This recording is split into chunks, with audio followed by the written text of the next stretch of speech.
Folks, welcome to the Jake Feinberg Show. We're joined today by a microtonal master, a guy who's continuing the lineage of one of the forefathers of consciousness expansion through percussion. Harry Partch being the forefather. John Schneider, welcome to the Jake Feinberg Show. Hey, nice to meet you. Can you people wanted you to play a little bit more on that? Could you just talk a little bit about that instrument and Sure. Let's start with a stringed instrument, which is called a harmonic canon. There are 44 strings, which is not by mistake, because a normal scale, we think about a scale, we go da da da da da da da da, that's 8 notes. Well, on a piano, there's 12 notes, da da da da da da, there's the black and the white keys. Harry Partch said that's not enough. We need 3 or 4 different kinds of C. We need 3 or 4 different kinds of C sharp. Here's 3 different kinds of Gs.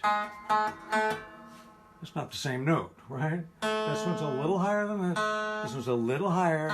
If I just went like this, they sound pretty damn close. Yeah, I can hardly hear any difference there. Exactly. But, so he ended up dividing his octave not into 8, not into 12, but into 43 notes per octave. So, here's the first one. There's the top one.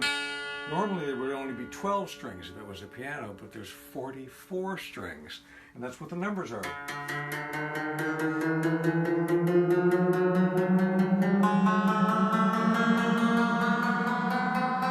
Are we there yet? There we go. So we got people chiming in, harmonic canon with 44 strings. Exactly, yeah. So there are people that are hip. Now, explain, though, I mean, aside from his sonic nature, what, in your mind, did he bring to the musical table by expanding the octave, going to the 43-tone octave? Human expression. That's where it all started. He noticed very early on in his life, although you got to know this about Harry Partch. He, in Arizona growing up, he played a lot of different musical instruments. He played mandolin, he played piano, and in fact, he moved to L.A. in the early 1920s to study piano at USC, of all places. He took 1 semester of harmony and dropped out after 3 weeks. He said, I know more than my professors do. This is crazy. And he ended up teaching himself out of textbooks. Do you have any idea what textbooks they were? Sure. Well, the big one that he got wasn't a music textbook at all. It was an acoustics textbook. It was by Hermann von Helmholtz, The Sensations of Tone. Oh, this is important. 19th century. Where's that cat from? European? Yeah, he's German, a German physicist who also got obsessed with sound. He wanted to know, why do things sound the way they do? What's in tune? What's out of tune? And by reading that book, Harry just said, oh, this is it. So bottom line is that he felt that the human voice is the ultimate expression. Now, whenever I talk, I've got all these gliding tones. There's hundreds of notes in my octave, and he noticed that playing at the piano, he couldn't get to those.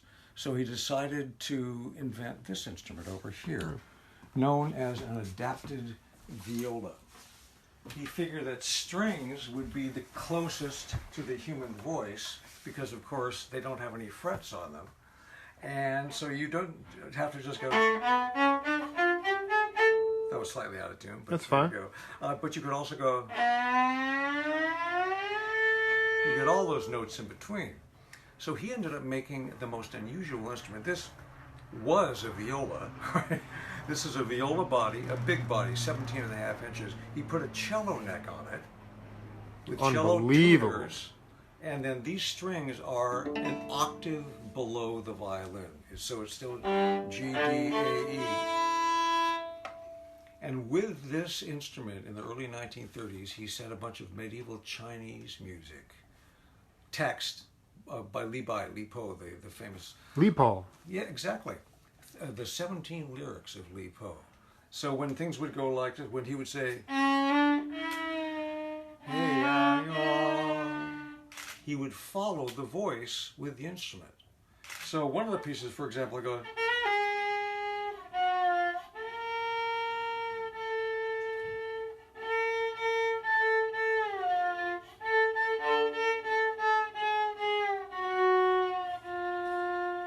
A lovely woman pulls up the beautiful bamboo blind. So that's exactly the same melody that he played. A lovely woman pulls up the beautiful bamboo blind. One of his pieces he did, this wonderful piece called San Francisco. It was a transcription of two newsboys selling newspapers on a foggy night in San Francisco in the early 1940s. And one of them is going like this.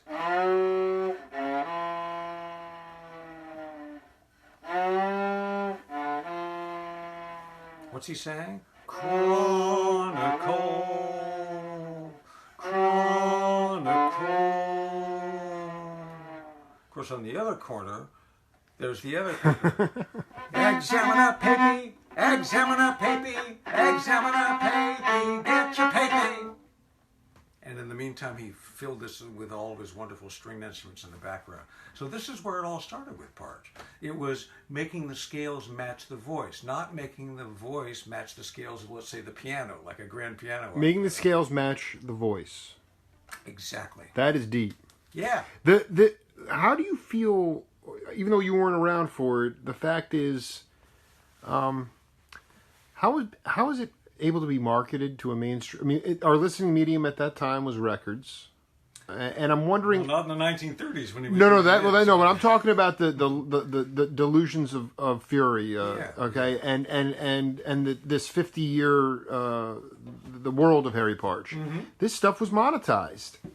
And this is about as avant-garde as you can get. Exactly, but remember, it was the 1960s. Now, when The Delusion of the Fury, his last greatest piece, was premiered here in Los Angeles. Dansley Mitchell. Danley Mitchell was the director. Danley Mitchell, who still lives in San Diego. And I got to talk to that cat too. Yeah. But so the 60s, just because it was an more open-minded time, the record companies were willing to invest in this? It's hard to know the why and wherefore. The fact is that Frank Zappa's got a wonderful monologue about this, that in fact back then the record executives were probably hipper than the so-called hip guys now, because they say, oh, let's give it a try. If it sells, let's go for it. And that album, The World of Harry Partch, was so successful. 2 years later, you could get it in surround sound. Do you remember? Because back Quadraphonic, then, it was maybe? called quadraphonic. I have a quadraphonic copy of that. This gets even weirder. You could get it on 8-track tapes. You remember 8 tracks? Well, yeah, before my time, but I never owned. They existed, right? They did, man. Yeah. But I gotta say that Harry, by the time that came, he basically said, "This is too little recognition, too late." I mean, he had struggled for 50 years. Really intense. What about his adapted guitar? So. Adaptation is the key here, because he wanted to hear something else and started just taking instruments that he knew and pushing them in a different direction. This is the second of his adapted guitars. The first one, he put frets in all sorts of crazy places, again, to match what happens with a voice. Eventually, because of the sliding notes here, I'm going to need... Where's my slide? Here it is. So, of course, a voice... Wow.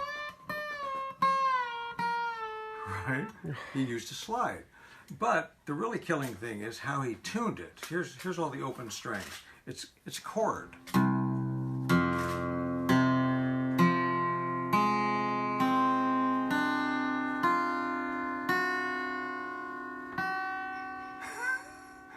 Those notes he called spice notes, right? This is... It's a minor chord, right? But then you've got these microtonal notes which are a little unsettling, and then these guys. Spice notes. Yeah. So here's that's how it's used. Here's the beginning of one of his songs called The Rose.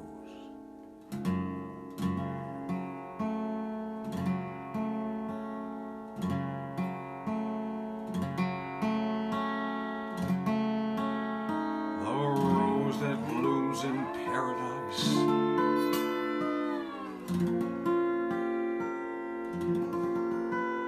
Burns with an ecstasy too sweet for mortal eyes.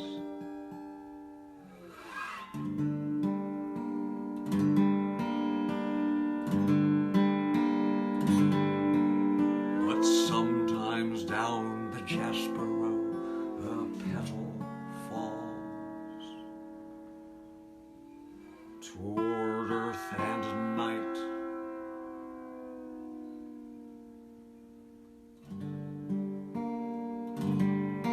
Etc., etc., right? Hauntingly beautiful music.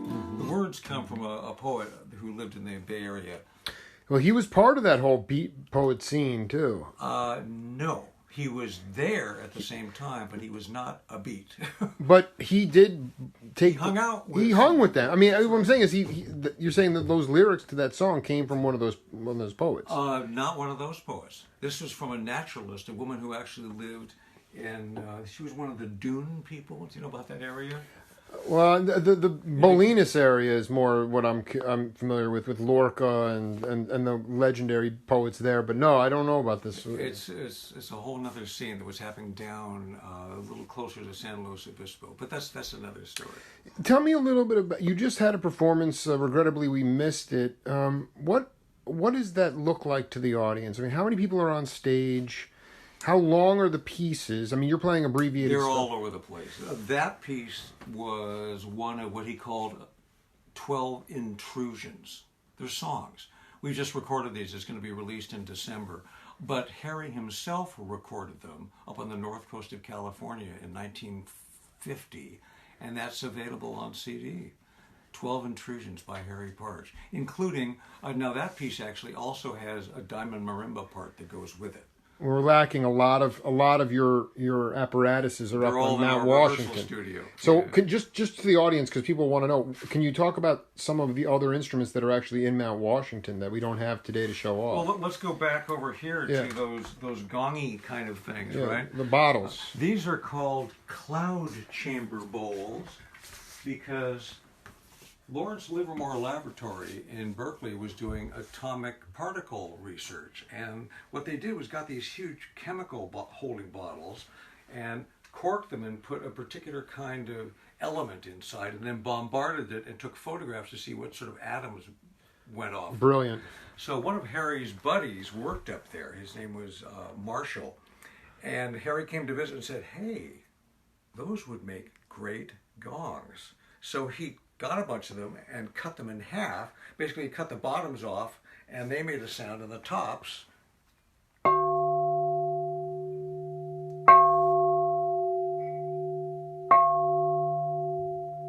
Let me get a little closer to your mic, and you can actually. And there's two tones to it. It's like a chord. But there's also a ball. Actually, let's flip it over so we can hear it ring without me holding it.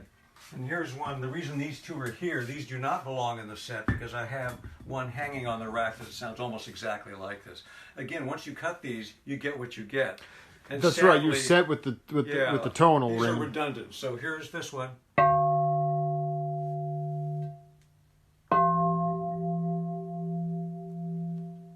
Can you hear which one's higher or lower? Higher. Higher, exactly, but not by much, right?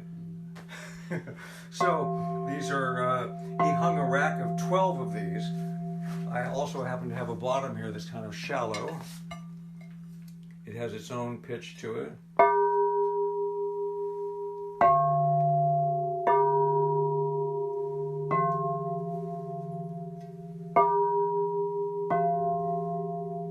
The flat ones, the bottoms, he also used so you could hit the top or the side, right? So now we're getting into a whole arena where Partch was no longer adapting existing instruments. He just started inventing his own. Right. So we have diamond-shaped marimbas, bass marimbas that are huge. A marimba eroica, which has, the key is this wide, that thick, and 8 feet long. And is so low you can barely hear it. He only built 4 of those. And the resonators are as big as mattresses. They're huge. How did you wind up getting hooked into Harry? Barstow. Barstow, this piece that's on that 1969 released album, The World of Harry Partch, is amazing. I was actually studying as a composition major back in the 1970s, and I heard that album, and I was studying European music. Right. They weren't teaching Partch. And I heard this music, and first of all, I said, what is going on? And then it's funny. It's amazing. There's a narrative, there's a story, there's humor, and I'm sold, and then I just forgot about it. Years later, I wrote a book about guitars, and Harry had one of the most interesting guitars from early part of the 1940s for this Barstow piece. It turns out that was a solo piece that he performed just strumming like a folk musician.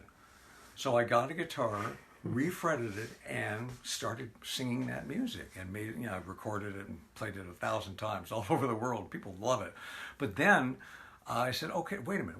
That's one guitar, but he made a second guitar, the one I just demonstrated.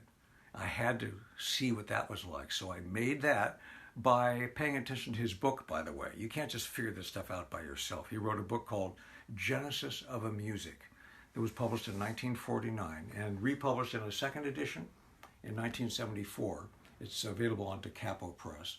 And basically, it's a cookbook and a history book and a theory book and a bit of a brag book too, right? Sure. Because he talks about all of the pieces that he wrote. Well, not all of them. He does, there's 6 major works which he describes there. And if you pay close attention to that book, there are almost exact descriptions of all of the instruments. There's like 25 of them that he invented throughout his life. I've been rebuilding them since 1992. I'm up to 18. I've still got about 5 or 6 more to go. Do we have anything more to demonstrate in here? We've got a guitar, a viola. Well, just, in honor. Only if you want to hear. No, you know what it is. Right. I will say before we wrap up, because it's such an honor. He was buddies with Lou Harrison growing up, and could you talk about the Lou Harrison guitar? Because I know Harry's looking down on us right now, and I would not want to get. They were right there. Lou's watching too. Both of them they're both smiling down on us right now, man. So yeah, let's take a look at this apparatus. Lou here. Harrison became fascinated with tuning a little bit before he met Harry. He and John Cage. They were all in high school together. No, college. But they were working together in the 1940s. They put on percussion concerts, and there was even the cover of Life magazine. That's insane. Playing break drums and all sorts of stuff. So Harry started getting in what year? 40 something? In the 40s, all the way through. There's a wonderful book about Lou Harrison that was just published by Bill Always that has pictures and does the whole story. And there's a picture of John Cage playing this crazy stuff wearing white buck shoes. It's just hilarious. Anyway, 1949, Lou Harrison was handed Genesis of Music by Virgil Thompson because he was living in New York and he wanted to say, I don't get this book. What do we do? And Lou already knew about tuning. So he went on a whole path of his own.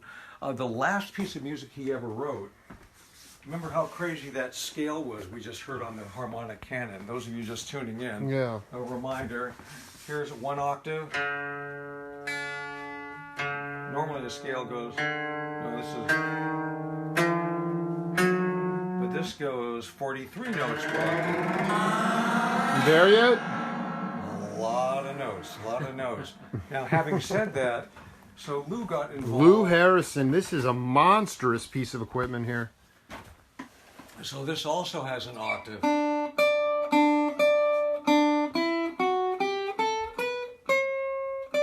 It almost sounds like our regular scale, but that note's a little wonky. Now, if you listen to all you have to do is look, right?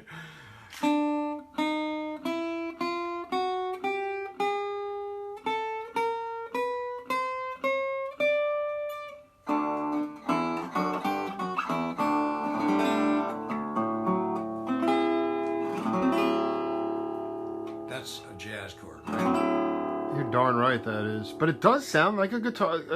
It's literally physically in tune. So let me just take 30 seconds to talk Do about it. Because what Partch was all about and what Helmholtz was all about, every time you hear a note, doesn't matter if it's on a double bass or a flute or anything else, there's a whole bunch of little notes inside called harmonics.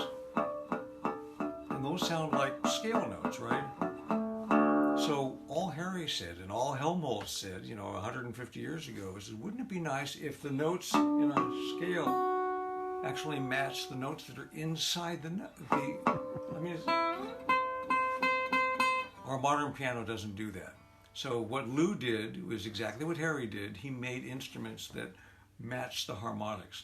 So this is known as a national guitar because it's made by the national company. Tricone because it doesn't have wood on the top. It's got 3 cones inside. This was invented in the 1920s here in LA, by the way. This was before they had electric guitars and they wanted something to be loud. Well, that's loud enough to cut through with all the other instruments, right? And then Lou put... It was before amplification too, yeah. Yeah, for amplification. So, there you go. Well, I just wanted to report the healing music of Partch and Harrison forced Donald Trump to just sign a bill ending family separation at the borders. I just got a tag on my phone. So no kidding. Yeah. So thank you. I want you to end this session for younger cats who, there are books on Kenny Burrell. There are master books on you can study anything you want. YouTube is fully saturated with. We're saturated with information today.